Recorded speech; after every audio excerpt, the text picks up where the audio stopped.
Hello everyone, દૂધી આપણા શરીર માટે ખૂબ જ ફાયદાકારક છે। તો આજે આપણે દૂધીનું રસાવાળું ગળ્યું શાક બનાવવાની રેસીપી જોઈશું। તો ચાલો બનાવવાનું શરૂ કરીએ।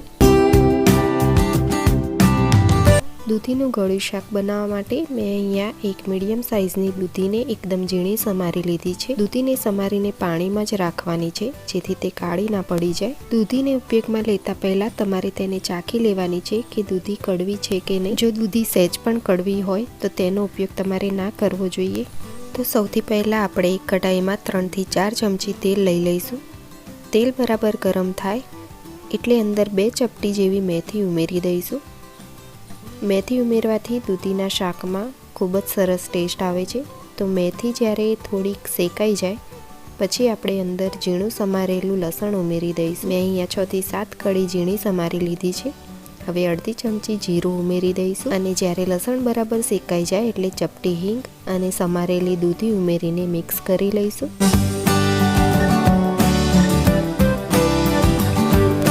હવે અંદર સ્વાદ પ્રમાણે મીઠું અને અડધી ચમચી હળદર ઉમેરી દઈશું। દૂધીને બરાબર મિક્સ કરીને ઢાંકણ ઢાંકીને 10 મિનિટ માટે સ્લો ટુ મીડિયમ ફ્લેમ ઉપર ચડવા દેવાની છે। તો દૂધીને તમારે આ રીતે તેલમાં જ ચડવા દેવાની છે, પાણી ઉમેરવાનું નથી। જો તમને જરૂર લાગે તો 2 ચમચી જેવું જ પાણી ઉમેરવું। તો લગભગ 10 મિનિટ થઈ ગઈ છે। તમે ઢાંકણ ખોલીને જોશો તો દૂધી એકદમ સરસ ચડી ગઈ છે અને તેલ પણ છૂટું પડી ગયું છે। તો હવે અંદર 1.5 ચમચી જેવું ગોળ ઉમેરી દઈશું અને સાથે જ અડધી ચમચી તીખું લાલ મરચું પાવડર અને અડધી ચમચી કાશ્મીરી લાલ મરચું પાવડર ઉમેરી દઈશું। હવે ગળાશને બેલેન્સ કરવા માટે 4 થી 5 ટીપા લીંબુના ઉમેરી દઈશું। જો તમારે રસાવાળું શાક બનાવવું હોય તો અંદર અડધા કપ જેટલું પાણી ઉમેરી દેવાનું છે અને જો તમારે રસાવાળું શાક ના બનાવવું હોય તો આમ જ તમારે 2-3 મિનિટ માટે શાકને ઢાંકીને ચડવી લેવાનું છે। તો મેં અહીંયા રસો બનાવવા માટે અડધો કપ જેટલું પાણી ઉમેર્યું છે। તો હવે ઢાંકણ બંધ કરીને દૂધીના શાકને 2-3 મિનિટ માટે સેટ થવા દઈશું, જેથી અંદર નાખેલા મસાલા બરાબર ચડી જાય।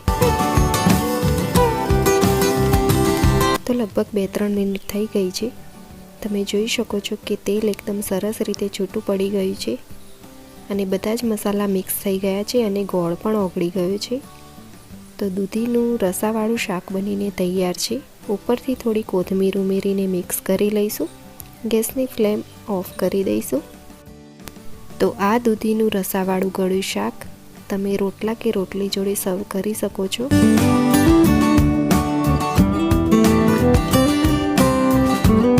તો દૂધીનું ગળ્યું શાક બનાવવાની આ રેસીપી તમને કેવી લાગી તે મને કમેન્ટ કરીને જરૂરથી જણાવશો।